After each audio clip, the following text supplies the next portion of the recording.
आप सप्त श्लोकी गीता का श्रवण कर रहे हैं। सप्त श्लोकी गीता। ओम इस एक अक्षर रूप ब्रह्म के नाम का उच्चारण करता हुआ और ओंकार के अर्थ स्वरूप मुझको स्मरण करता हुआ जो मनुष्य शरीर को छोड़ता मरता है वह परम गति को प्राप्त हो जाता है। हे ऋषिकेश, आपके गुणों के कीर्तन से जो जगत प्रसन्न और प्रेमान्वित हो रहा है ये उचित ही है। ये राक्षस लोग भयभीत होकर सब दिशाओं में भाग रहे हैं और सब सिद्धगण आपको नमस्कार कर रहे हैं, ये भी युक्त ही है।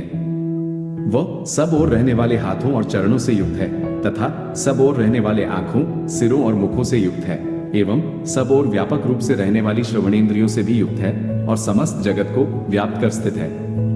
जो सर्वज्ञ है और सबसे प्राचीन, जगत का शासन करने वाला, सूक्ष्म से भी सूक्ष्म है, सबका धाता, सब प्राणियों को कर्मानुसार पृथक पृथक फल देने वाला है, जिसके रूप का चिंतन अशक्य है, जो सूर्य के समान प्रकाशमय वर्ण वाला है और जो अज्ञान से अतीत है, उसको जो स्मरण करता है वह उस परम पुरुष को प्राप्त होता है।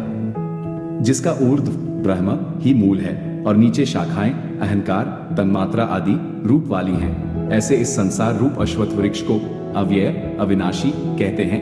ऋग, यजु और सामवेद जिसके पत्र हैं, जो संसार वृक्ष को इस रूप से जानता है वह वेदों के अर्थों का जानने वाला है। मैं संपूर्ण प्राणियों का आत्मा होकर उनके हृदयों में प्रविष्ट हूँ। उनके स्मृति, ज्ञान और इन दोनों का लोप भी मुझसे ही हुआ करते हैं। संपूर्ण वेदों से मैं ही जानने योग्य हूँ और वेदांत का कर्ता तथा वेदार्थ को जानने वाला भी मैं ही हूँ। तू मेरे में ही मन लगाने वाला, मेरा ही भक्त, मेरी ही पूजा करने वाला हो और मुझको ही नमस्कार कर। इस प्रकार चित्त को मुझ में युक्त कर मतपरायण हुआ मुझे ही प्राप्त करेगा। इस प्रकार श्रीमद् भगवद गीता उपनिषद रूप ब्रह्म विद्या और योग शास्त्र में श्री कृष्ण और अर्जुन के संवाद रूपी सप्त श्लोकी गीता संपूर्ण हुई।